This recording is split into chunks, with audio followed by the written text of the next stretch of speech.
దేవుని వాక్యం అంటే ఏమిటి? అది ఎవరిని సూచిస్తుంది? దేవుని వాక్యం అనే మాట దేవుని సందేశాన్ని సూచిస్తుంది. వాక్యాన్ని ప్రవక్తలు బోధించేవారు. వాక్యం ముందు యెహోవా వాక్కు నాకు ప్రత్యక్షమై అని యిర్మీయా అనేవాడు. అంటే వారు ఏ వాక్యం చెప్పాలో దైవమే నిర్ణయిస్తుంది.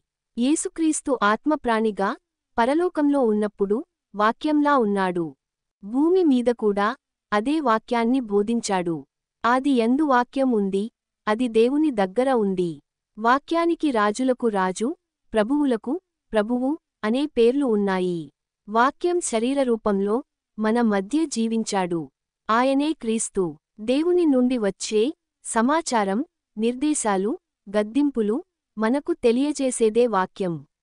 నేను ఏమి మాట్లాడినా అది తండ్రి చెప్పినదే అని క్రీస్తు అన్నారు. కాబట్టి దేనికి భయపడినా భయపడకపోయినా వాక్యానికి తల వంచక తప్పదు. మనం ఎల్లప్పుడూ వాక్యంతోనే నడవాలి. దేవునికే మహిమ. ఆమెన్.